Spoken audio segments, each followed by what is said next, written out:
Singkat cerita, kita udah di perkampungan. Salah satu HP bunyi, HP-nya Ririn karena baru ada sinyal. Yang telepon ternyata papanya Ririn, nanyain posisi di mana. Di situ aku dengar papanya ngomong, "Mana Ririn? Kalian ke gunung ya? Bilang ke Ririn jangan pakai mantel papa." Yang terima teleponnya Laras. Laras bilang, "Pa, nggak tahu kenapa Ririn tiba-tiba jadi pocong. Kita nggak tahu nolonginnya gimana." Papanya Ririn marah, "Kasih tahu aku alamatnya, aku kesana sekarang."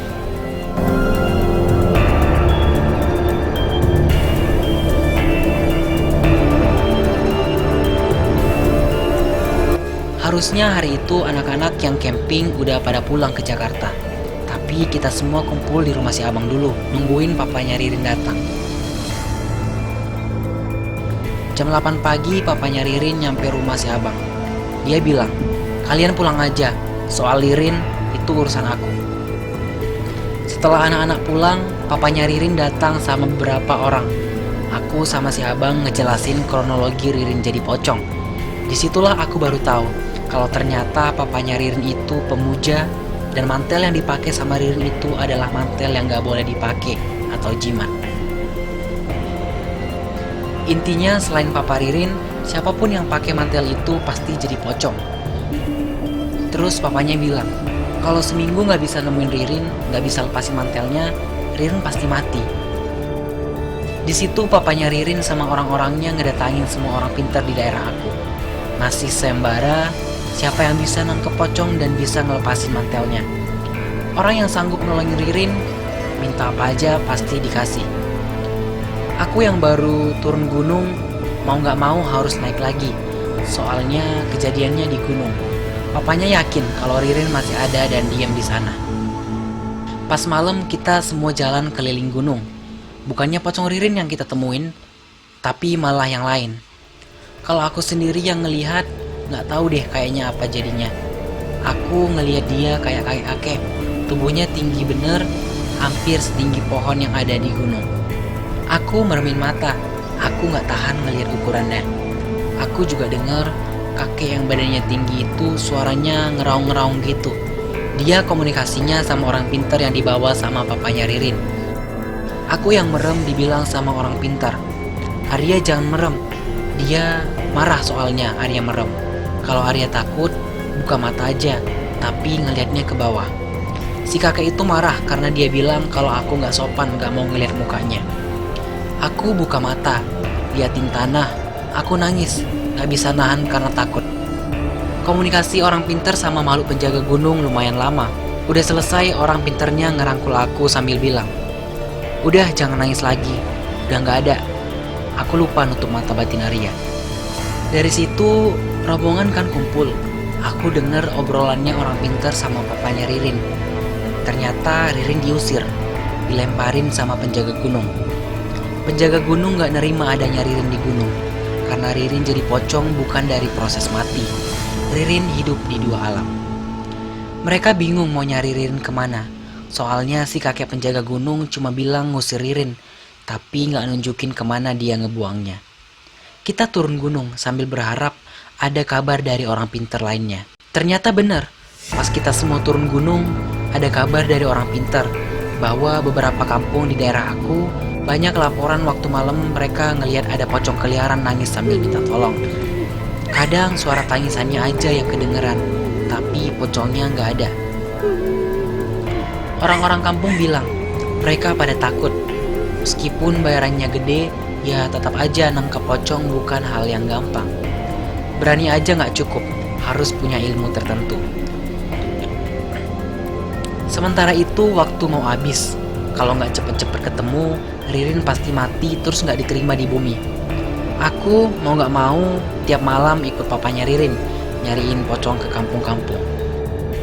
Nah, tepat di malam ketujuh, malam terakhirnya nasibnya Ririn, papanya Ririn dapat kabar kalau di salah satu kampung ada pocong nangis di atas genteng rumah warga. Kita semua langsung ke situ. Di kampung itu warga pada nggak ada yang berani nyamperin, cuman ngeliatin dari jauh. Saat itu sekitar jam 11 malam. Aku yakin sebenarnya Ririn itu minta tolong, minta dilepasin. Tapi pas ada orang yang mau ngelepasin, dia ngelayang-layang sendiri. tapi bukan kemauan dia. Akhirnya pocongnya Ririn baru bisa ketangkep sebelum azan subuh. Susah juga nangkapnya, butuh beberapa orang pintar sama ustadz juga. Hal yang paling horor juga pas mantelnya dibakar. Ririn sempat kepanasan juga. Semuanya pada ikut berdoa. Waktu mantel dibakar, angin tiba-tiba kencang dan suara petir juga. Singkatnya, Ririn dirawat di rumah sakit. Hampir 4 hari, aku ikut ngejagain. Ibunya Laras datang sama Laras lalu meluk Ririn. Semua menangis. Ibu Ririn juga marah ke suaminya. Mau sampai kapan sih ilmu-ilmu gitu? Gak kasihan ngelihat anaknya jadi gini. Mau sampai kapan? Akhirnya keluarga Ririn pulang ke Jakarta. Aku pernah ditelepon Ririn buat datang ke rumahnya. Rumahnya di daerah Pondok Indah. Ririn nyuruhnya aku datang sendirian, tapi aku datang ke sana sama si abang. Rumahnya Ririn gede banget. Aku datang ke rumahnya awalnya cuma buat jengukin Ririn. Aku pikir sore ini aku bisa balik lagi. Jam 3 sore kita berdua udah mau pulang. Ririn nahan kita pulang. Dia bilang, "Ah, Arya gitu. Orang pengen ditemenin kok mau pulang. Arya nginep aja di sini." Aku sama si abang akhirnya nggak jadi pulang. Jam 4 izin pulang, ditahan lagi. Jam 5 mau pulang, ditahan lagi sama Ririn. Aku jadi takut. Ririn kenapa sih sama aku? Lalu Ririn ngomong ke aku, "Arya, Ririn bukan pocong lagi. Ririn udah normal." Singkat cerita, aku terpaksa nginep di rumahnya Ririn, sementara si abang pulang. Ternyata Ririn emang pengen ada yang nemenin. Soalnya semenjak kejadian di Gunung Salak, hampir tiap malam Ririn didatangi sama makhluk-makhluk aneh. Sebetulnya bukan aku aja. Hampir semua orang yang ikut camping pernah nemenin. Tapi semuanya pada gak tahan. Gak ada yang bertahan.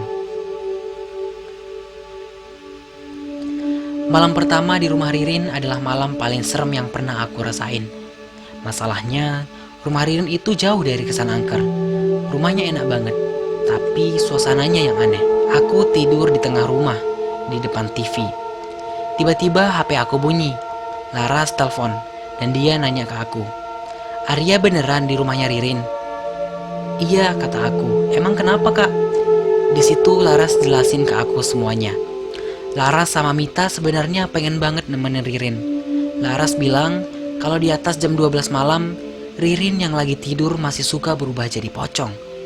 Tapi diem, gak nangis, gak loncat, tidur aja kayak orang mati.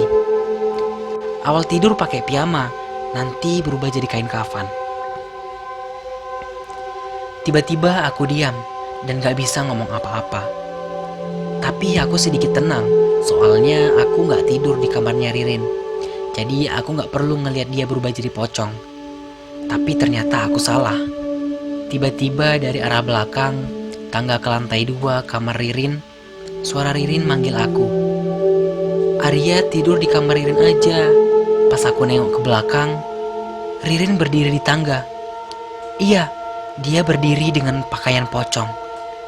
Jika kalian ingin membayangkan betapa menyeramkannya Ririn jadi pocong, kalian tahu orang yang meninggal seperti apa? Wajahnya pucat, lubang hidungnya tertutup kapas, dan kain kafannya kotor. Ririn yang aku lihat pas jadi pocong itu sama kayak jenazah yang kuburannya dibongkar. Aku terus teriak manggil mamanya Ririn, tapi gak datang-datang juga. Saat itu aku posisinya duduk di sofa, badan aku ngadep ke arah TV, kepala aku ngeliat ke belakang. Orang yang gak percaya terus dengar cerita ini pasti nanya, kenapa gak lari aja? Mungkin kalian baru bisa tahu jawabannya kalau kalian dihadapkan sama situasi seperti ini. Masih bagus aku bisa teriak. Aku gak bisa gerakin badan aku. Aku pengen kepala aku gak ngeliat dia. Tapi kepala aku kayak udah kekunci, ngeliatin terus pocongnya Ririn. Karena menutup mata pun rasanya berat, aku nangis tanpa berkedip untuk waktu yang lama. Pocongnya Ririn cuma bilang, "Arya, ayo ke kamar." Tiba-tiba papanya Ririn lari ke arah pocongnya Ririn.